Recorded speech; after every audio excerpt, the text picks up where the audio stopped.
Bismillahirrahmanirrahim. Assalamualaikum warahmatullahi wabarakatuh. Hamdan wa syukran lillah ala kulli ni'amillah, salatan wa salaman ala rasulillah habibina al-mustafa Muhammadin sallallahu alaihi wasallam. Kaum muslimin dan muslimat rahimani wa rahimakumullah. Pada hadis yang kedua ini menjelaskan tentang keutamaan birrul walidain. Disebutkan an Abi Hurairah radhiyallahu anhu qala jaa rajulun ila Rasulillah sallallahu alaihi wasallam faqala ya Rasulullah man ahaqqun nasi bi husni sahabati qala ummuk qala thumma man qala ummuk qala thumma man qala thumma ummuk qala thumma man qala thumma abuk. Muttafaqun alaih. Wa fi riwayatin li Muslim thumma adanaka. Dari Abu Hurairah radhiyallahu taala anhu, dia mengatakan bahwa datang seseorang kepada Rasulullah sallallahu alaihi wasallam bertanya kepada Nabi sallallahu alaihi wasallam, "Ya Rasulullah, siapa orang yang paling berhak untuk aku berbuat baik kepadanya?" Maka Nabi katakan, "Ummuka, ibumu." Dia bertanya lagi, "Kemudian siapa ya Rasulullah?" Nabi katakan, "Thumma ummuka." Kemudian ibumu. Qala thumma man? Dan dia bertanya kembali, "Siapa lagi ya Rasulullah?" Nabi katakan thumma ummuk, kemudian ibumu. Sampai 3 kali beliau sebutkan. Ditanya lagi sama orang tersebut, qala thumma man? Kemudian siapa? Nabi katakan thumma abuk, kemudian bapakmu. Di dalam riwayat Muslim dikatakan thumma adanaka, orang yang berada di bawahmu dan di bawahmu. Ada beberapa pelajaran penting yang bisa kita ambil dari hadis yang kedua ini. Disebutkan bahwa orang yang paling berhak, manusia yang paling baik untuk menerima akhlak kita yang baik ini, inna ahaqqan nasi bihusni khuluqika wa latifi suhbatika, dan lembutnya cara pergaulanmu, yang paling berhak mendapatkannya laisa ashabuka au zumalauka fil amal, bukanlah sahabat-sahabatmu atau teman-teman kantormu, wala mudiruk, bukan juga pimpinan perusahaanmu atau kepala sekolahmu, bukan itu yang paling berhak mendapatkan akhlak baikmu, wala hatta zaujatuka wa auladuk, bahkan bukan juga istri dan anak-anakmu. Wa kullu haula 'alaika an tu'amilahum bi husnil khuluqi alladhi da'aka ilaihi al-Islam. Dan semua itu, mereka itu tetap kita bermuamalah dengan mereka dengan cara yang baik sebagaimana yang diperintahkan oleh Islam. Tetapi yang paling berhak kita berbuat baik kepadanya itu adalah orang yang telah bertanggung jawab penuh terhadap kita, yaitu kedua orang tua. Wa ta'iba alaik, 2 orang yang telah lelah karenamu. Wajtahada fi tarbiyatika, dan mereka berdua telah bersungguh-sungguh di dalam mendidikmu. Wan nafaqati alaik, menafkahi engkau.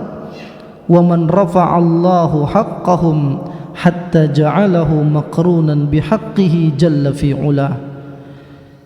Mereka adalah orang-orang yang Allah angkat derajatnya di sisi Allah, sampai-sampai Allah membuat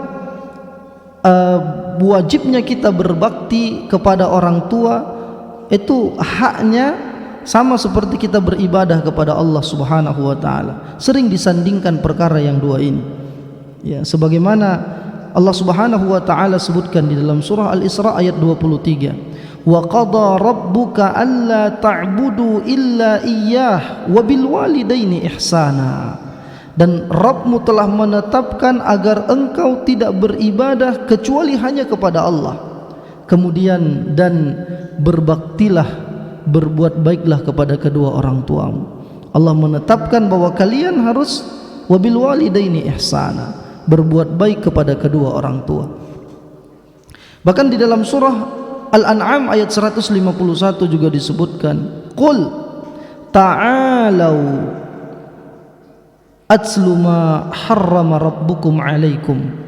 Katakanlah wahai Muhammad kepada seluruh umatmu, marilah aku bacakan apa-apa yang diharamkan Rabb kalian atas kalian. Alla tusyriku bihi syai'a wa bil walidaini ihsana. Jangan sesekali engkau melakukan kesyirikan kepada Allah Subhanahu wa taala, dan berbaktilah, berbuat baiklah kepada kedua orang tuamu. Bahkan Nabi kita Muhammad sallallahu alaihi wasallam menguatkan hak yang sangat agung ini.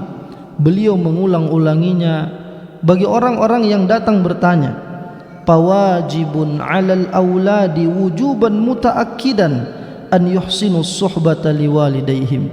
Maka wajib bagi anak-anak untuk berbakti, untuk bersahabat dengan baik kepada kedua orang tua mereka, agar mereka mendapatkan keridhaan Allah, agar mereka memperoleh surga dari Allah tabaraka wa taala. Kemudian pelajaran yang berikutnya, di antara adab yang bersifat umum bagi seorang anak, hendaknya dia benar-benar memberikan nilai lebih kepada orang tuanya. Hendaknya dia mengajak mereka bermusyawarah, memberikan hadiah-hadiah yang banyak agar meraih kecintaan dari kedua orang tuanya. Bukankah Nabi katakan dalam hadis riwayat Bukhari dalam Al-Adab Al-Mufrad, tahadau tahabbu, hendaknya kalian saling memberikan hadiah, niscaya kalian akan saling mencintai.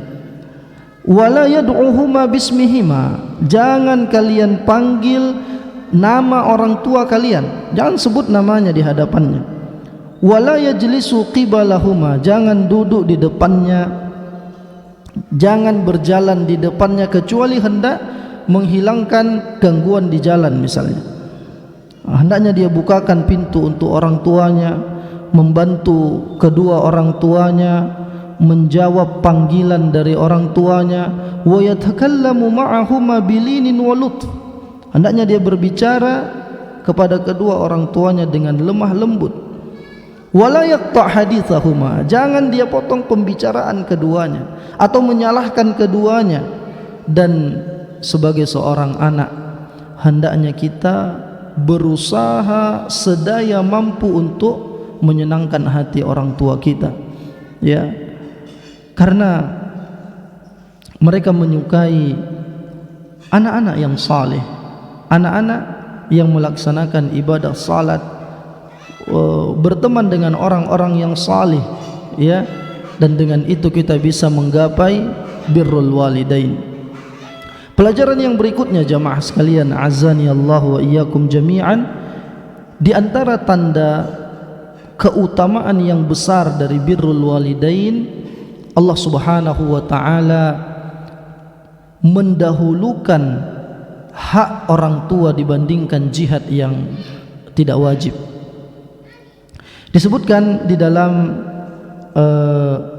riwayat dari Al-Imam Bukhari juga, dikatakan dari Abdullah bin Amr radhiyallahu anhuma, dia mengatakan, ja'a rajulun ilan nabi sallallahu alaihi wasallam yasta'zinuhu fil jihad. Datanglah seorang laki-laki kepada Nabi minta izin untuk ikut jihad. Faqala ahayyun walidak, maka Nabi bertanya kepada orang tersebut, pemuda tersebut, apakah kedua orang tuamu masih hidup? Qala na'am, dia menjawab, ya Rasulullah. Lalu Nabi katakan, fa fihima fajahid, maka untuk keduanya itulah bentuk jihadmu. Muttafaqun alaih. Dalam lafaz Muslim juga dikatakan, aqbala rajulun ila nabiyillah sallallahu alaihi wasallam faqal. Ada orang yang datang kepada Nabi dan mengatakan, ubayyi'uka 'alal hijrati wal jihad, abtaghi al ajra min Allah. Ya Rasulullah, aku berbaiat kepadamu untuk hijrah dan melaksanakan jihad. Aku mengharapkan pahala dari Allah Subhanahu wa taala. Maka Nabi katakan, fahal min walidayka ahadun hayy? Apakah ada di antara kedua orang tuamu, salah satu dari orang tuamu yang masih hidup? Qala na'am. Dia katakan, iya ya Rasulullah. Bal kilahuma, bahkan keduanya masih hidup. Maka Nabi katakan, fatabtaghil ajra min Allah? Tadi engkau berharap pahala dari Allah? Dia katakan, na'am, iya ya Rasulullah. Maka Nabi katakan, farji' ila walidayka fa ahsin suhbatahuma. Kembalilah engkau kepada kedua orang tuamu dan perbaikilah muamalahmu dengan orang tuamu tersebut. Maka ini hadis juga menjelaskan tentang keutamaan seorang ibu. Nabi SAW kabarkan berturut-turut 3 kali, yang paling berhak bagi seorang anak untuk berbakti adalah ummuka, ibumu, ibumu. Kemudian yang berikutnya adalah summa abuka, kemudian bapakmu. Mudah-mudahan ini menjadi pelajaran bagi kita dan menjadi pengingat bagi kita agar kita tetap berbakti kepada kedua orang tua kita. Bahkan ketika mereka telah tiada, kita masih bisa menjadi anak yang berbakti dengan cara mendoakan mereka, memohonkan ampunan kepada Allah Subhanahu wa taala atas dosa-dosa mereka, kemudian berkunjung kepada teman-teman dari orang tua kita tersebut dan menyambung tali silaturahim kepada karib kerabat dari orang tua yang telah mendahului kita. Wassallallahu wasallam ala nabiyyina Muhammad. Aqulu ma tasma'un, subhanakallahumma bihamdika, asyhadu an la ilaha illa anta, astaghfiruka wa atubu ilaik. Assalamualaikum warahmatullahi wabarakatuh.